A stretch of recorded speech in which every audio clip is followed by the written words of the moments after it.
Olá, querido aluno, querida aluna, você que está se preparando conosco aqui no Aprova, essa é a nossa aula de número 38 do curso preparatório para o cargo de técnicos do INSS. Como já vínhamos fazendo nas aulas anteriores, continuaremos nessa aula com resolução de questões. Não se esqueçam de fazer aquela nossa combinação, vocês continuam em casa fazendo exercícios também, voltando nas aulas lá da matéria para poder rever as explicações, voltar nos conceitos, para fixar bem o conteúdo, porque pode ter certeza, isso que a gente traz para vocês aqui em destaque é o que vai aparecer na sua prova, beleza? E eu estou trabalhando com vocês vários modelos de prova, vários modelos de questão, para que você se habitue com a forma como as bancas examinadoras cobram a matéria, beleza? Então vem comigo, vamos continuar os nossos estudos, vamos lá para as questõezinhas que a gente estava respondendo. Próxima questão que aparece para a gente aqui, que é a primeira dessa aulinha, é da Fundação Carlos Chagas do ano de 2011, galera. Provinha para a Procuradoria-Geral do Estado do Mato Grosso, cargo de procurador. A Seguridade Social compreende um conjunto integrado de ações de iniciativa dos poderes públicos e da sociedade, destinado a assegurar o direito relativo à saúde, a previdência e a assistência social. Beleza, copia e cola do caput do artigo 194 da Constituição. Dito isso, considere os itens abaixo relacionados.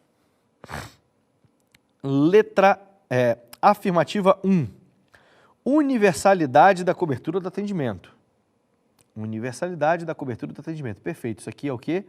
Artigo 194, parágrafo 1º, inciso 1. Uniformidade e equivalência dos benefícios e serviços das populações urbanas e rurais. Beleza? Inciso 2, ele está até seguindo, né?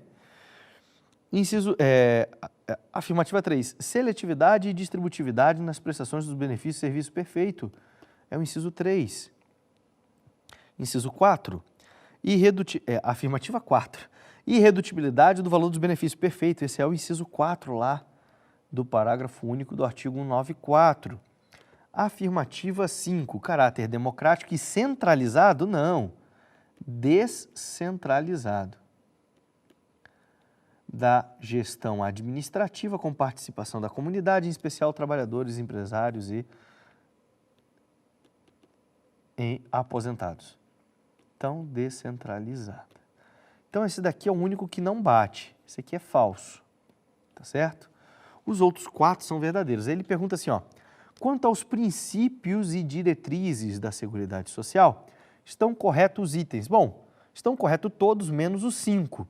Então, onde tem a afirmativa 5, a gente diz que é falso.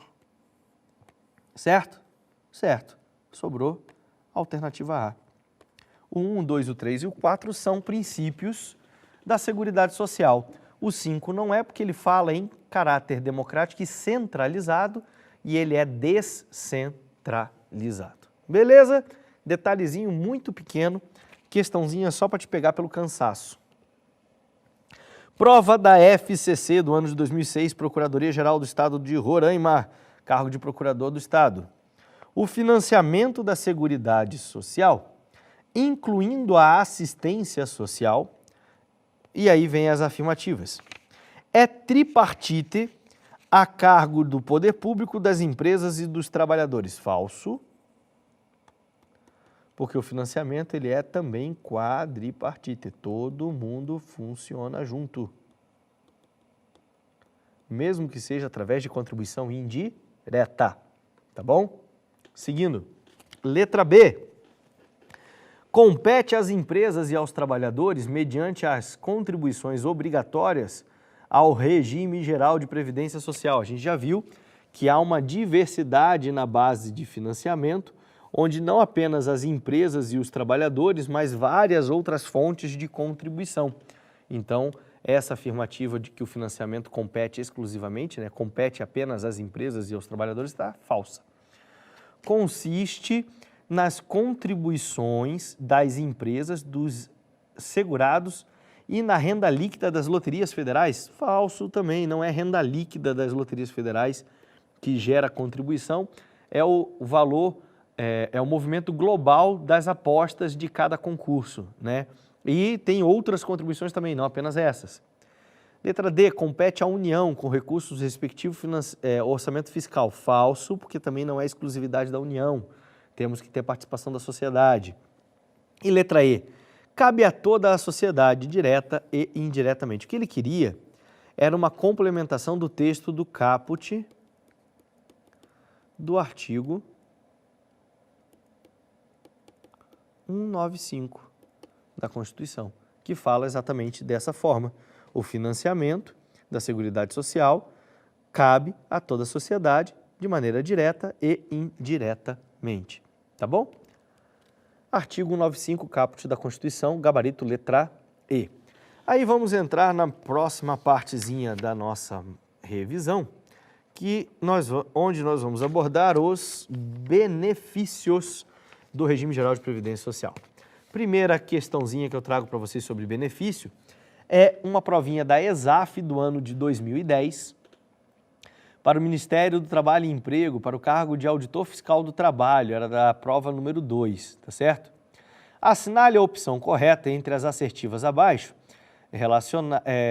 relacionada aos benefícios que os dependentes da Previdência Social têm direito à luz da Lei 8213 de 91, que é a Lei de Benefícios. Quais são os benefícios típicos dos dependentes? Lembra que eu falei que é muito mais fácil a gente gravar? Quais benefícios os dependentes têm direito do que quais eles não têm? Então, os benefícios típicos dos dependentes são a pensão por morte e o auxílio reclusão. Eles têm direito a esses dois benefícios. Portanto, o gabarito da questão vai estar na assertiva que trouxer para a gente ou pensão por morte ou auxílio reclusão, ou os dois. Vamos ver. Aposentadoria por tempo de contribuição, falso. Auxílio doença, falso. Auxílio acidente, falso. Aposentadoria por invalidez, falso. Pensão por morte, fechou. É o gabarito. Então tá aí, questãozinha simples, direta, perguntando quais são os benefícios típicos dos dependentes da Previdência Social. Aqui eles mostraram apenas um para a gente, pensão por morte, o outro é o auxílio reclusão. Seguindo. Próxima questão é da mesma provinha, tá? Considerando a teoria geral dos benefícios e serviços da Previdência Social na Lei 8213, julgue os itens abaixo relativos aos beneficiários da Previdência Social. Quem são os beneficiários da Previdência Social? Segurados e os dependentes. Então, é quanto aos dois, tá? Afirmativa 1. Opa, volta, limpa. Afirmativa 1. Só são beneficiários da Previdência Social os segurados que contribuem para o Caixa Previdenciário. Falso. Quem que nós temos como beneficiário? Os dependentes. E dependente não contribui. Dependentes. E dependente não contribui. Se ele tivesse colocado para a gente aqui, ó, só são segurados da Previdência Social aqueles que contribuem para o Caixa Previdenciário, aí seria verdadeiro, tá certo? Agora, beneficiários não, porque a gente tem os dependentes também. Então, afirmativa 1, falso. Vou marcar aqui, ó, afirmativa 1, falso, afirmativa 2, afirmativa 3 e afirmativa 4. Afirmativa 2, dona de casa não pode ser beneficiária da Seguridade Social. Falso, porque ela pode ser facultativa e ela pode ser pensionista. Tá certo? Ou dependente, vamos colocar assim. São duas possibilidades. Quando diz que ela não pode ser beneficiária, é falso. Ela pode ser, sim, beneficiária da Previdência Social. Afirmativa 3. Pessoa jurídica pode ser beneficiária do sistema de previdência social. Falso. Apenas segurados e dependentes. Portanto, pessoa jurídica não tem nada a ver. Afirmativa 4.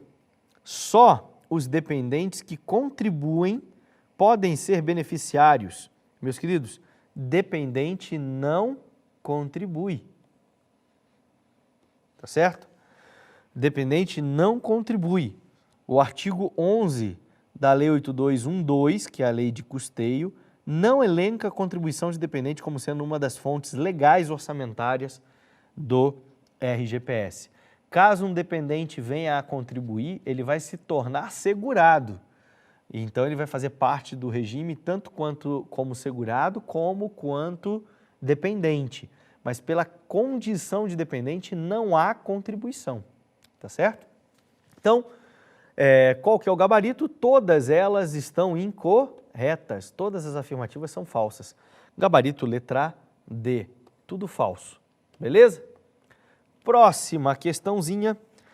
Fundação Carlos Chagas, prova do ano de 2011 para o Tribunal de Contas do Estado de Sergipe, para o cargo de analista de controle externo da Coordenadoria Jurídica. Questão. O servidor público ocupante de cargo em comissão, sem vínculo efetivo com a União, autarquias, inclusive em regime especial, e fundações federais. Ponto. Ele quer saber quem é esse cara. Servidor público, ocupante de cargo em comissão. Existe uma determinação de que esse cara aqui ele é excluído do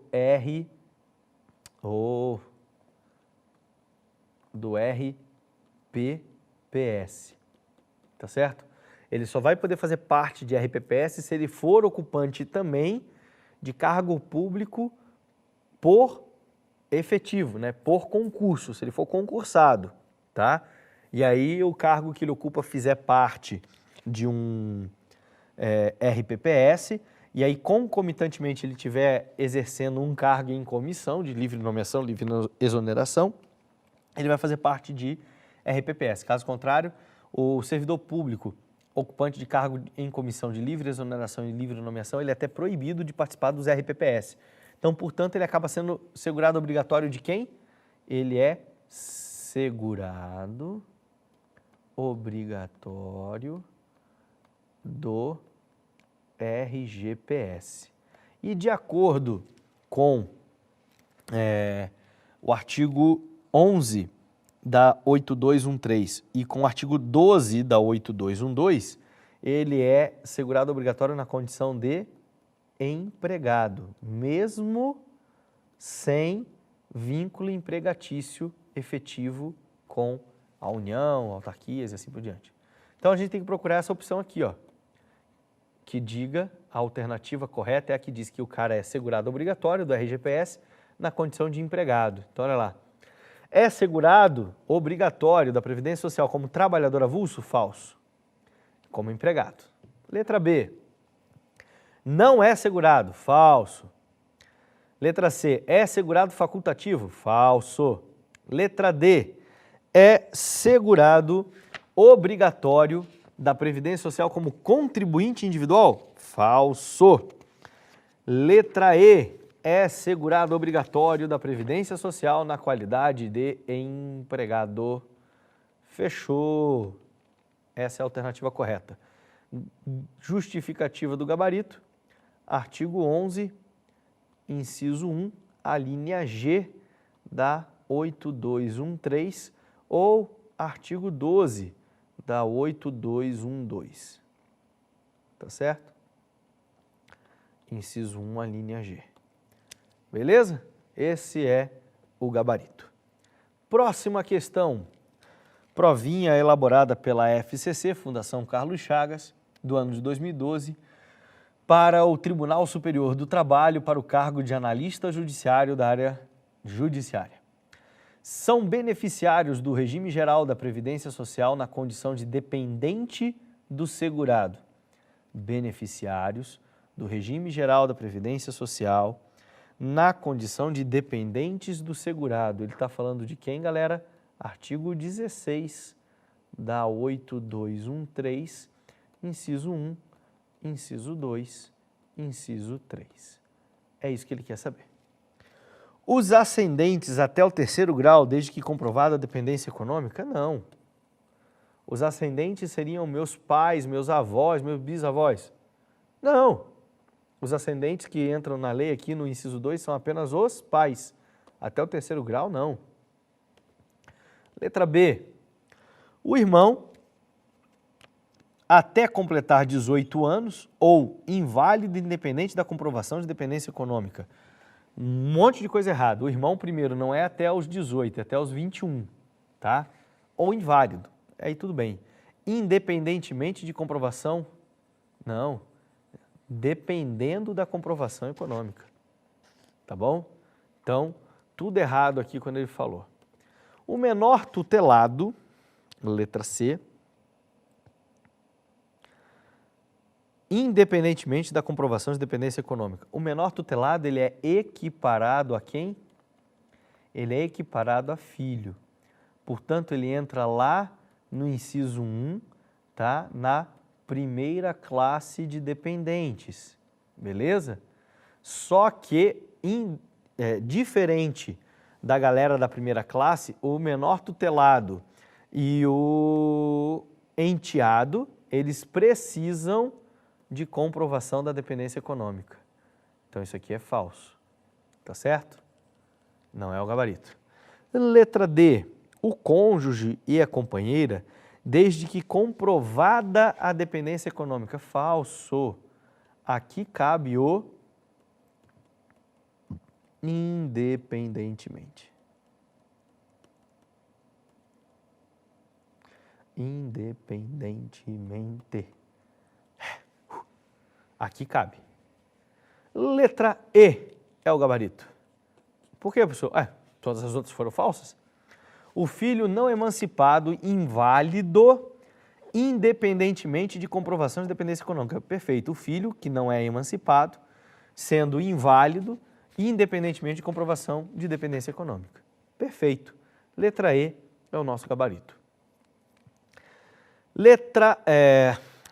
Próxima questão, prova da FCC de 2012, Tribunal Regional do Trabalho, da 6ª Região, Pernambuco, cargo de analista judiciário da área judiciária.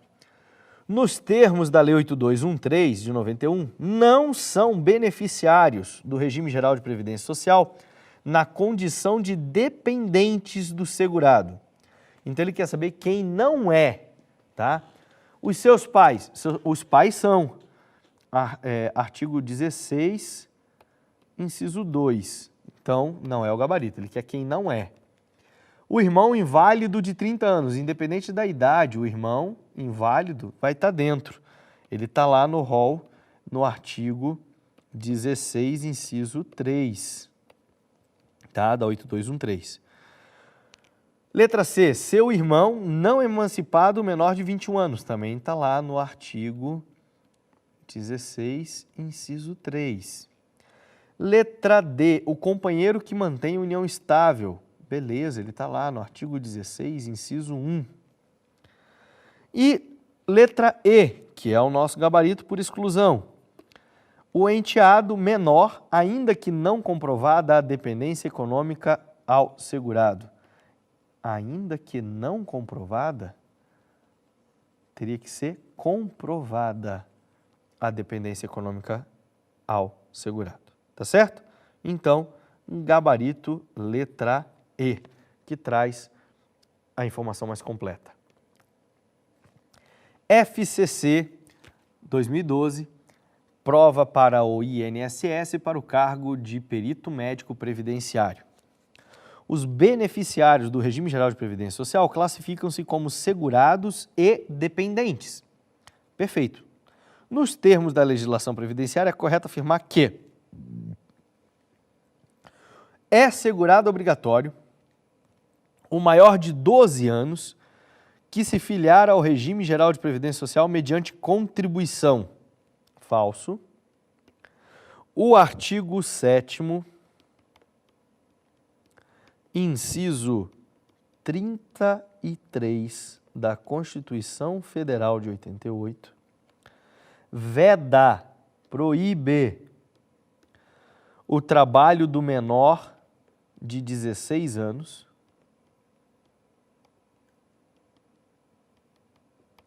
tá certo? Desde a entrada em vigor da Emenda Constitucional número 20, desde 16/12/98. Emenda Constitucional número 20 de 98, tá certo? Então, eu não posso, a partir dos 12 anos, estar vinculado ao RGPS, tá certo? Há a permissão legal para o trabalho como aprendiz a partir dos 14 anos, tá certo? Sendo essa idade aí considerada como a possível para as contribuições previdenciárias, tá bom? Mas não de maneira obrigatória. Seguindo. Letra B. Dependentes são pessoas que, por contribuírem para a Previdência Social, podem ser beneficiários. Dependente, contribuírem. Dependente não contribui. Tá certo? O artigo 11 da 8212 não elenca a contribuição de dependente como sendo uma das fontes legais orçamentárias do regime geral de previdência social. Dependente não contribui. Falso. Letra C. Os filhos e a esposa, por serem dependentes de classe diferente, não concorrem à igualdade para o benefício. Falso. Porque filhos e esposa pertencem à mesma classe. Artigo 16, inciso 1. Os dois estão lá. Então, eles concorrem, sim, em igualdade para a concessão do benefício. Letra D. O segurado facultativo mantém a qualidade de segurado independente de contribuições até 12 meses após a cessação de suas contribuições. Falso. Artigo 15, tá certo? Da 8213. A manutenção da qualidade de segurado do facultativo após a cessação de suas contribuições é de 6 meses. Inciso 6º. Artigo 15, inciso 6º. Tá bom? São 6 meses a manutenção, o chamado período de graça, né, do segurado facultativo. Letra E. A existência de dependentes de uma classe exclui do benefício os da classe seguintes. Perfeito. Letra E. Artigo 16, parágrafo 1º, se não me engano, tá bom? Da 8213. A existência de dependentes de uma classe exclui do benefício os das classes seguintes. Lembram-se? Os dependentes estão elencados em ordem hierarquicamente excludentes, tá bom?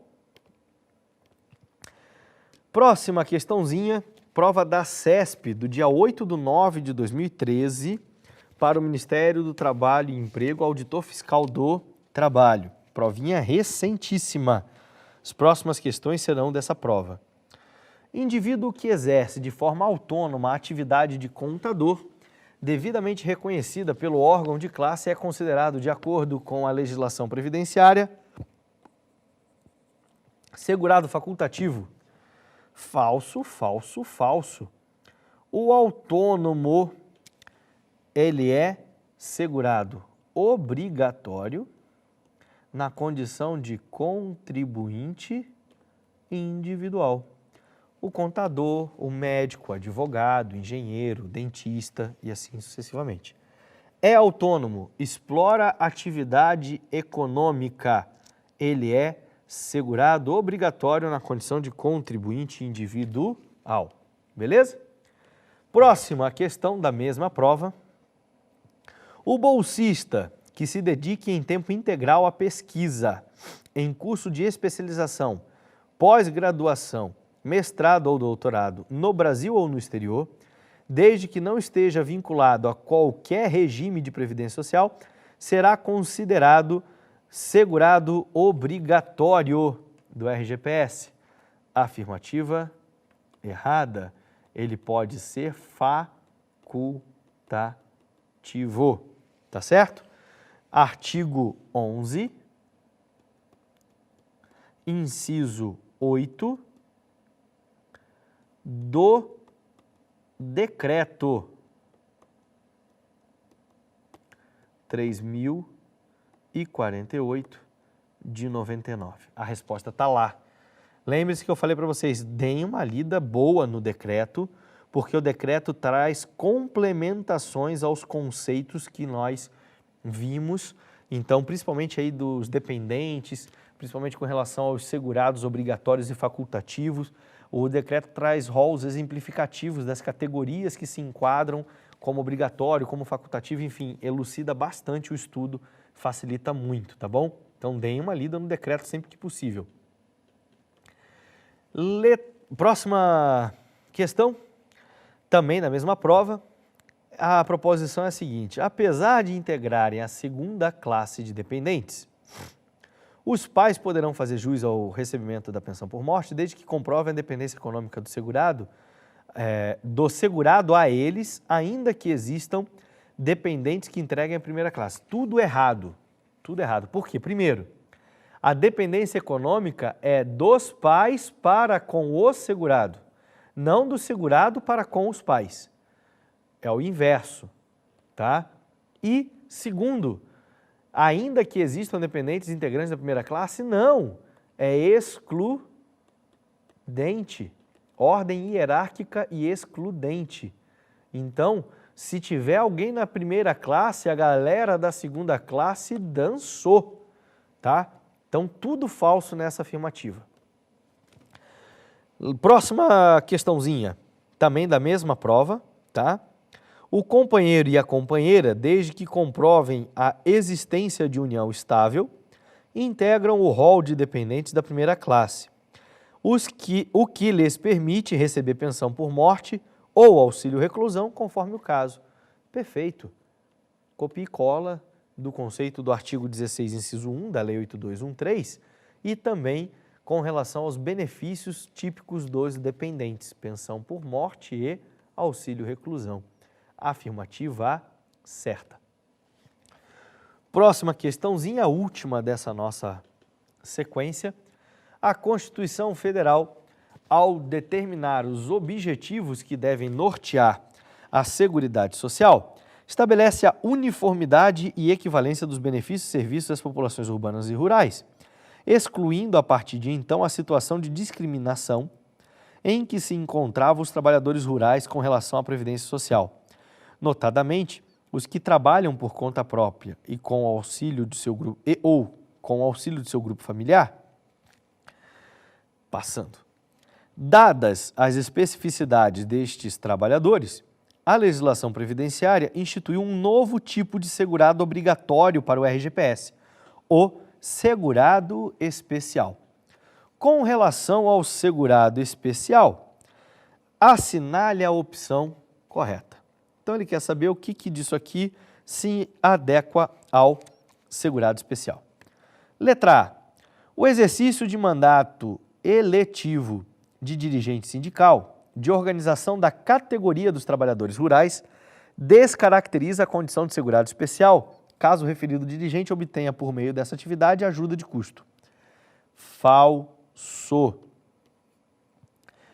Não descaracteriza. Justificativa, artigo 11, parágrafo 9º, inciso 4º da 8213 de 91. Mesmo que ele receba ajuda de custo pelo exercício do mandato eletivo de dirigente sindical da categoria dos trabalhadores rurais, não descaracteriza a condição de segurado especial. Letra B. Diferentemente do que ocorre com a segurada contribuinte individual, Para a segurada especial, o período de carência considerado para a concessão de salário maternidade é igual a 10 meses de efetivo exercício da atividade rural anteriores ao parto ou à adoção, ainda que de forma descontínua. Perfeito. Esse é o gabarito, tá? Letra C. Entende-se como regime de economia familiar a atividade em que o trabalho dos membros da família seja indispensável à própria subsistência e ao desenvolvimento socioeconômico do núcleo familiar e seja exercida em condições de mútua dependência e colaboração, mesmo com a utilização de empregados permanentes. É sem a utilização de empregados permanentes. Artigo 11, parágrafo 1º da 8213 de 91, conceito de regime de economia familiar. Copia e cola, só que eles trocaram aqui para dizer que com a utilização de empregados permanentes, não, é sem a utilização. Letra D. É considerado segurado especial o produtor, seja ele proprietário, usufrutuário, possuidor, assentado, parceiro ou meieiro, ou torgado, comodatário ou arrendatário rural, e o empregado rural que explora atividade agropecuária em área contínua ou não. Falso. O empregado rural, ele é classificado como segurado obrigatório na condição de segurado empregado. Inciso 1, a linha A do artigo 11 da Lei 8213. Ele não pode ser segurado especial, tá certo? E quando ele fala área contínua ou não, a gente tem que lembrar que o explorador de atividade agropecuária só pode desenvolver sua atividade em área de até 4 módulos rurais, tá certo? Letra E. A esposa ou companheira do trabalhador rural, mesmo que trabalhe diretamente nas atividades rurais exercidas pelos demais membros do grupo familiar, é considerada, mesmo que não trabalhe diretamente nas atividades rurais exercidas pelos demais membros do grupo familiar, é considerada segurada especial. Perdão, ela tem que ter comprovadamente